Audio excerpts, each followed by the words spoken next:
On an afternoon in early October 2020, a female student left her home with the simple thought that she was only going out to get ice cream with a friend. But from that moment on, a series of strange messages, an unusual silence, and a chain of misguided decisions unfolded into a case that left the entire Newark community in disbelief. Delaware State Police need your help to find a 17-year-old girl who's been missing since Friday afternoon. And she had two sisters, Molly Murphy and Gwendolyn Prestige.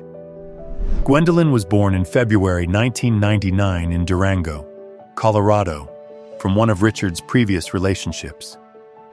And after spending a period of time living in various places, the family eventually settled in Newark, a city in Newcastle County, Sparrow, where on October 5, 2010, Molly, the youngest sister and the one especially close to Madison, was born. From a young age, Madison showed a clear affection for children. As the eldest of 8 cousins, she was always loved by them, often playing games, organizing activities, and performing small magic tricks that kept the family atmosphere filled with laughter. And alongside the image of a cheerful, energetic girl who was easy to connect with, Madison also had deep moments of inner reflection. As her father shared that, even from an early age, she tended to think carefully before reacting, and was a deeply affectionate person who always knew how to comfort and emotionally support those around her through genuine care. Friends and family described Madison as a loyal person who was always caring and willing to make an effort for the happiness of those around her. Not only did she perform well academically at school, she also had a particular passion for helping younger children with their studies. And during the COVID-19 pandemic, Madison took the initiative to tutor multiple children, clearly reflecting a love for teaching that developed very early, and also explaining why she set her sights on becoming an elementary school teacher in the future. With a curious and eager-to-learn personality, Madison was always open to new experiences and therefore joined Girl Scouts, a global youth organization for girls. And in the fall of 2012, when local scout troops had enough members, Madison's mother took on the role of her first troop leader. And at the age of 9, Madison joined the Brownie Group for children aged 7 to 10, where for many consecutive years, she stood out as one of the top cookie sellers in fundraising efforts and earned numerous badges recognizing her exemplary spirit. With the annual fundraising program designed to equip girls with leadership skills, initiative, and a sense of community support. Within Madison's troop, the funds raised were primarily used to assist military families and local animal rescue organizations, and driven by her love of horseback riding. At the age of 9, she also proposed allocating part of the funds to support a non-profit horse farm. For nearly 10 years with Troop 377 of the Scouting movement, Madison built many lasting friendships and later volunteered to support her younger sister Molly's troop as well. Driven by a desire to continue working with younger children and as a way to give back for the values she herself had received, she was described as someone with a compassionate heart, who lived by the pledge to serve God and country, was always willing to help others, and consistently upheld the principles of a scout. And alongside that, like many teenagers her age, Madison enjoyed leisure activities, and even after entering her teen years, she was often the one organizing sleepovers for friends with familiar activities such as watching movies or doing manicures and pedicures. Able to stay up all night, but usually struggling to wake up early the next day. Before completing elementary school, Madison met and quickly became close friends with Annika Stalczynski, who was born on July 9, 2003 in Newark. And the two often studied together and maintained a strong, close-knit friendship. And although not much personal information about Annika was publicly available, she was known to be the daughter of Robert Stalczynski and Robin Carnes, with the family having lived on Aronimmick Drive in Newark since 2004. And after graduating from elementary school, Madison and Annika both enrolled at Newark Charter High School, where they met many new friends, including Noah Matthew Sharp, an older student from Newark who was born on August 23, 2001. On many different occasions, Madison, Annika, and Noah would spend time together going out for ice cream or walking through the green spaces surrounding the city. And during that time, the relationship between Noah and Madison gradually developed as both felt a mutual sense of connection. After several months of getting to know each other, they began a youthful romantic relationship and officially became a couple. And in its early stages, the relationship was calm and close. However, in early 2020, after more than a year together, Madison decided to end the relationship without giving a specific reason, and the two parted on amicable terms, mutually agreeing to remain friends. Even so, Noah struggled to accept the change, as he still had feelings for Madison. And during this period, Annika became the person who most often listened to and shared conversations with Noah. The two began seeing each other more frequently and communicating almost daily through text messages. And after some time, their relationship shifted in a romantic direction, ultimately leading to Annika and Noah becoming a couple. Despite having begun a relationship with Annika, Noah continued to stay in contact with Madison, and on September 12, 2020, on the occasion of her 17th birthday, he visited her and brought a gift, which led Heather, Madison's mother, to notice that Noah had not truly moved on from the previous breakup. When Annika learned about this meeting, her feelings of jealousy intensified, as she could not accept that her boyfriend was still maintaining a friendly relationship with his former girlfriend. Meanwhile, Noah also struggled to manage his emotions after the breakup and gradually shifted from disappointment to resentment, believing that Madison had not experienced the same emotional distress as he had. And in the following week, under the influence of jealousy and emotional strain, Annika and Noah began communicating with each other through text messages, video calls, and in-person meetings about causing a serious tragedy to Madison. With these exchanges involving discussions of harmful methods and ways to conceal the victim after the incident. And the content of their communications indicated an intent to cause the young woman significant suffering. As Annika proposed various ideas involving dangerous tools, while both of them also considered other options such as using hard objects, and after ruling out certain choices due to concerns about drawing attention, they agreed on what they believed to be a lower-risk approach, during which they also discussed ways to prevent the victim from being discovered, including the possibility of concealment underwater or burial in a remote location. And ultimately, after numerous exchanges, Annika and Noah believed they had constructed a complete plan and were only waiting for the moment to carry it out. Madison loved ice cream and especially looked forward to Halloween, often beginning to embrace the atmosphere of October very early, and Annika was well aware of this preference. So on Friday, October 2nd, 2020, she reached out to invite Madison to go get ice cream and spend the afternoon together, an offer Madison immediately accepted, since it had been some time since she had seen her friend. And she was also planning to buy a birthday gift for her younger sister Molly, who would be turning a year older 3 days later. That afternoon, Madison was wearing black socks, denim shorts, gray boots, a blue hooded sweatshirt, and a pair of white ghost-shaped earrings to match the Halloween spirit. And at 2:44 p.m., she said goodbye to her mother Heather, telling her she would be back later before leaving the house, and that was the last time Heather ever saw her daughter. A few hours after Madison left home, Heather began receiving text messages sent from her daughter's phone number that contained hostile language and referenced Madison leaving the country. And at first, the mother assumed it was just a joke, responding lightly by reminding her that Madison's passport was still locked in the safe at home. However, Heather received no further replies, and all attempts to call Madison went unanswered. And at that time, Heather was out with Molly attending scouting activities and going swimming. And although the messages themselves were confusing, Madison's complete silence caused her concern to grow, prompting Heather to contact Annika, knowing the two girls had planned to meet that afternoon.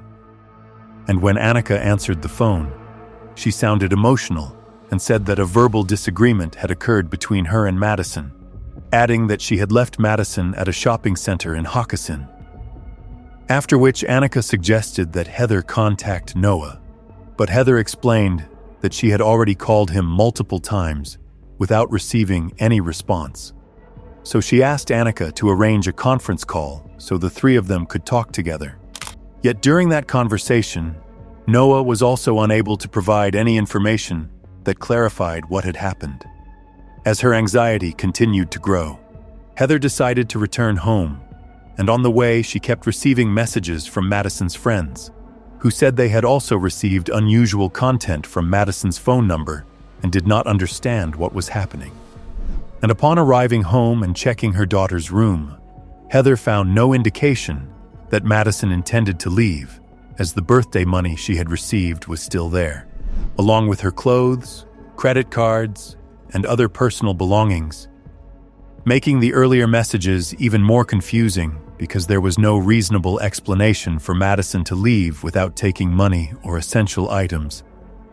And by around 8:30 p.m., when Madison still had not returned, Heather called 911 to report her daughter missing, after which she continued trying to contact relatives, friends, and acquaintances, but was unable to obtain any additional information. And when the news reached them, Madison's grandparents immediately traveled from another city to be with Heather, while she also notified Madison's father, who was living in Colorado at the time.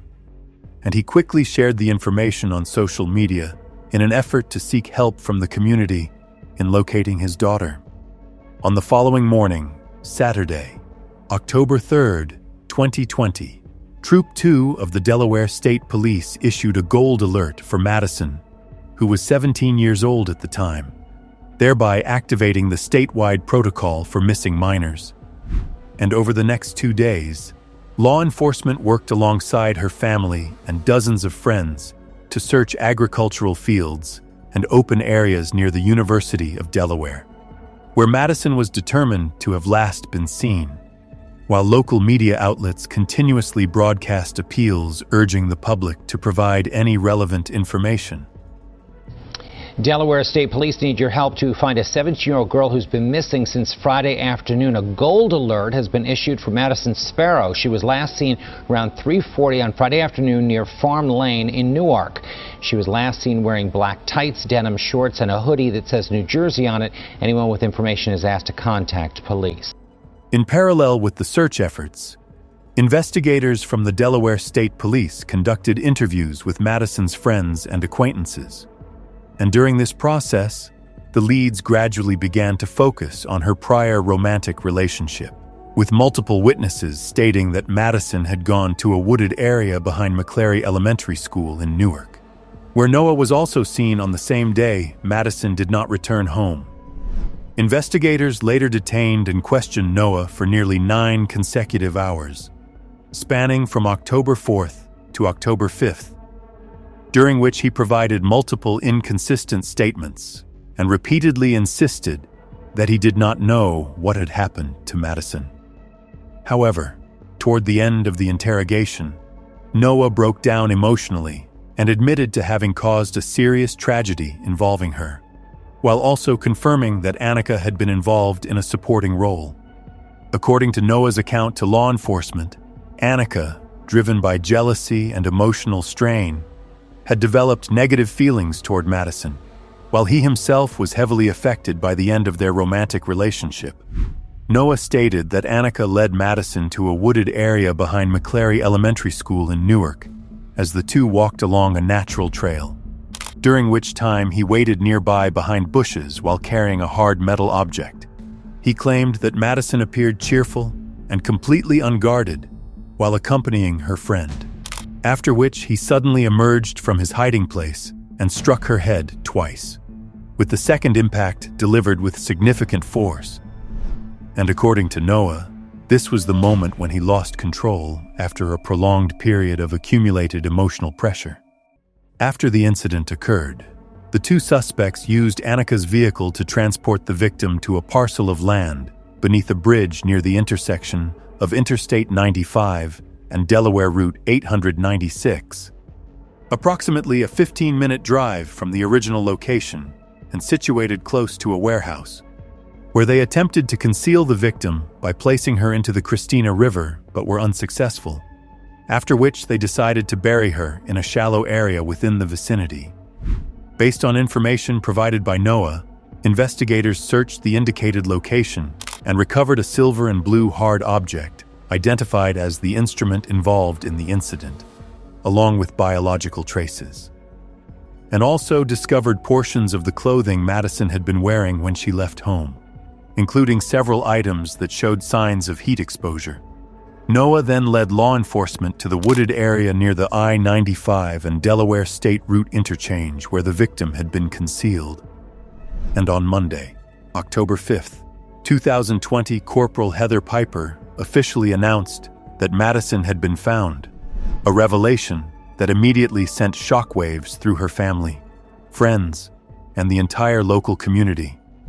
A few days later, on Friday, October 9th, 2020, hundreds of people gathered on the football field of Newark Charter High School to remember Madison's life. And during the vigil, her mother spoke to the crowd and mentioned that not only her own family, but another family as well, was facing loss at the same time. It's hard for a parent to lose a child, but outliving your grandchild is even worse. Even though it was in one of the most terrible traumas that's ever happened, just to see everybody come together warms my heart. Many of the folks gathering here tonight did not know Madison personally. They knew her grandfather, who they say is a pillar in this community and someone who, of course, misses his granddaughter oh so dearly.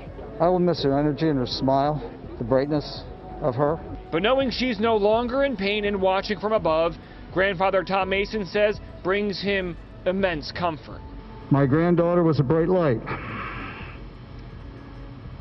She is now with our Lord in heaven. In Pennsville, New Jersey, Greg Argos, CBS 3 Eyewitness News. According to the medical examiner's findings, the cause of Madison's passing was determined to be severe trauma to the skull resulting from a forceful impact with a hard object. And forensic specialists also confirmed that DNA belonging to Noah, Annika, and Madison was recovered from physical evidence at both the initial location of the incident and the site where the victim was concealed. Based on this evidence, Noah was charged with the most serious offenses, including causing an exceptionally grave tragedy, using a dangerous instrument during the act, and engaging in organized conspiracy, after which he was held at Howard Young Correctional Institution on $1 million cash bail. Subsequently, on Monday, November 16, 2020, after the evidence collection and evaluation process was completed, Annika, who was 17 years old at the time, was also taken into custody under a New Castle County grand jury indictment on similar charges related to her supporting role and involvement in the conspiracy. While awaiting the progression of legal proceedings, Madison's family stated that they could find no reasonable explanation for what had occurred, with Heather repeatedly asserting that there was no justification whatsoever for her daughter being deprived of her life, and that her only wish was for those responsible to no longer pose a danger to anyone else. Although Noah had previously acknowledged his role during interactions with investigators, when he appeared at his formal court arraignment, he entered a plea of not guilty, leading to speculation that the defense might pursue arguments related to the defendant's psychological condition. And during a preliminary hearing, Noah's attorney stated that her client had not received treatment for any potential severe mental disorder at the time of the incident and was currently under psychological observation, while also noting that Noah had sustained a head injury in Chester County approximately 3 weeks before Madison went missing, which allegedly resulted in episodes of impaired behavioral control and memory disturbance. However, The defense did not provide specific details regarding the cause or the severity of that injury. By May 2021, Annika chose to accept legal responsibility for serious charges related to causing a tragedy and conspiracy, and her attorneys reached an agreement with prosecutors under which Annika agreed to cooperate and testify against Noah regarding his role as the primary architect of the plan to harm Madison. According to court records, several acquaintances, including individuals who had once been close to Madison, told police that they had heard Noah mention having an alter ego, or a second personality. However, during the legal proceedings, prosecutors argued that Noah himself had actively spread this concept and that there was no independent medical evidence to substantiate it. And after nearly 2 years of waiting through the legal process, on October 20th, 2022, the official trial of Noah commenced in Newcastle County, where a jury panel of 16 members, consisting of 8 women and 8 men, heard testimony from nearly 30 different witnesses, with the prosecution receiving direct support from Detective Cliff Tenney, the lead investigator responsible for the case. During the trial, the jury was shown many hours of video footage documenting Noah's interviews with investigators from the Delaware State Police, which clearly demonstrated the repeated shifts in his account before he ultimately acknowledged his role. And the defense sought to challenge the evidentiary value of these recordings by focusing on the length of the interrogation, with attorney Monica Germono arguing that investigators exerted psychological pressure and guided her client's responses in what she described as a severe imbalance of power. Meanwhile, the jury was also shown video footage of Noah personally leading law enforcement to the location where Madison had been concealed in an agricultural area. Several detectives testified that near the river area where Madison's heat-affected personal items were discovered, they recovered barefoot footprints embedded in the mud, along with several paving bricks traced back to Annika's residence. A forensic expert later analyzed a plaster cast made from the footprint and determined that its characteristics matched an ink impression of Noah's big toe. Although the defendant claimed that he frequently went barefoot, this assertion was contradicted by an employee of Sobieski, who worked at a nearby warehouse, and stated that he saw Noah without shoes on the same Friday, October 2, 2020, when the incident occurred. The prosecution continued by presenting text message exchanges between Noah and Annika that documented the process of discussion and preparation leading up to the act that caused the tragedy. And in response to this evidence, the defense argued that the defendant's device could have been used by someone else, and that there was no definitive basis to conclude that Noah himself had sent those communications. During witness questioning, Noah's mother and brother were called to testify, and their statements contained several inconsistencies, with Nikia stating that her son returned home on the night of October 2nd in a dry condition, while David testified that his brother was soaking wet and appeared as though he had just come from a muddy area. Nikia said that Annika entered the house shortly afterward appearing calm, in contrast to David's account, in which he claimed Annika seemed agitated and slammed the door.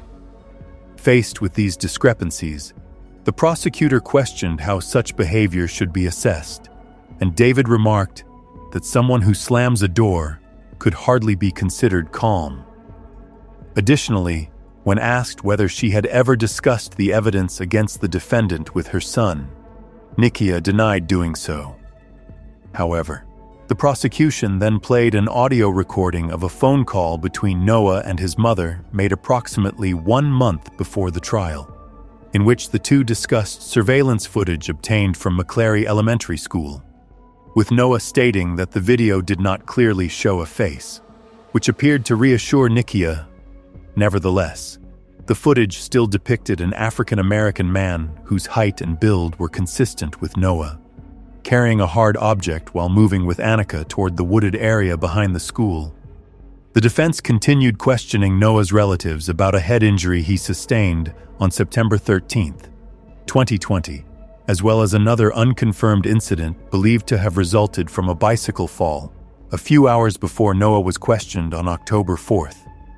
And based on this, defense attorneys advanced the theory that these injuries could have led to dissociative memory disturbances to explain the defendant's inconsistent statements during police interviews. In response, the prosecution raised doubts that the alleged injuries may have been part of a broader pattern intended to mislead the investigation, a position the defense disputed but failed to support with convincing evidence. According to court records, Annika later took the stand during a hearing that lasted approximately 4 hours and confirmed the prosecution's arguments, testifying that Noah had persuaded her to believe that Madison was speaking negatively about her behind her back, a claim that Madison's family and those close to her stated was inconsistent with the victim's character and behavior. Annika also testified that it was only later that she realized Noah had been dishonest and was maintaining overlapping relationships. And during closing arguments, the defense emphasized that Annika's testimony should not be considered reliable and urged the jury not to be influenced by her small stature or calm tone of voice when evaluating the facts of the case. Ultimately, after 8 days of trial and more than 250 pieces of evidence presented in court, the jury took less than 3 hours to complete deliberations and deliver its verdict to Judge Ferris Wharton. And on Thursday, October 27, 2022, before announcing the official decision, the judge asked everyone present to maintain order, after which the court clerk read the verdict finding Noah Sharp, then 22 years old, criminally responsible for all charges at the most severe level, carrying a mandatory sentence of life imprisonment without the possibility of release. As the verdict was read, there was no notable reaction from either the defendant or his mother, while the Sparrow family showed visible relief after a long wait for justice. Before being escorted out of the courtroom in custody, Noah briefly turned to look at his mother, and afterward the state's chief prosecutor spoke alongside Madison's parents, emphasizing that the case had left a profound impact on both the local community and the prosecutor's office, describing the extreme seriousness of the criminal conduct and stating that despite having handled many major cases across the state, nothing could truly prepare someone to face a case of this nature. The prosecution stated that the actions carried out by the two defendants against Madison, someone who had once considered them friends, were beyond any ordinary explanation, while also expressing appreciation for the efforts of the prosecutors and law enforcement personnel who were directly involved in investigating the case and bringing it to a clear verdict. And she extended her thanks to the jury for fulfilling their duties in accordance with the law.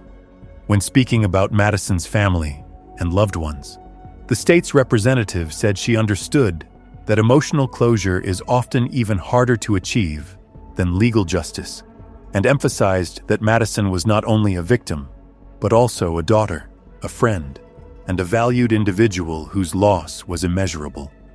Meanwhile, Heather, who had been present throughout the days of trial, said that after the verdict was announced, she had no words left to express her feelings, and instead repeated the message her daughter often shared, urging people to choose light over darkness and affirming that love wins. Following the trial, both of Madison's parents released a joint statement thanking friends, relatives, and the community for their continued support over time, while also acknowledging the efforts of law enforcement in ensuring justice for their daughter. And with regard to Annika, after the verdict against Noah was delivered, prosecutors stated that under the state's recommendation, the sentence imposed on her may be eligible for review after 30 years in accordance with Delaware law, as Annika was under the age of 18 at the time the incident occurred. In an effort to find positive meaning in Madison's early passing, and to carry forward the values she had embraced as someone who loved teaching, Heather established a scholarship fund in her daughter's name, designed to support graduating seniors at Newark Charter High School who aspire to pursue a college education in the field of education. and each year at Glasgow Park, a running event called the Love Wins 5K is held to honor Madison's memory, while also generating a sustainable source of funding to support the long-term continuation of the scholarship fund. In closing this case, it is clear that unchecked emotional conflict, jealousy, and momentary misguided decisions led to irreversible consequences, leaving profound loss for family, friends, and the wider community. And this stands as a clear reminder of the importance of healthy communication, seeking timely support, and recognizing early warning signs within relationships. Thank you for following today's story on the True Crime Documentary channel. If you wish to share a message in remembrance of Madison, please leave a comment below and consider sharing the video so that more people can listen and reflect. Don't forget to subscribe to the channel and hit like to support the content. Goodbye and see you again in the next episodes.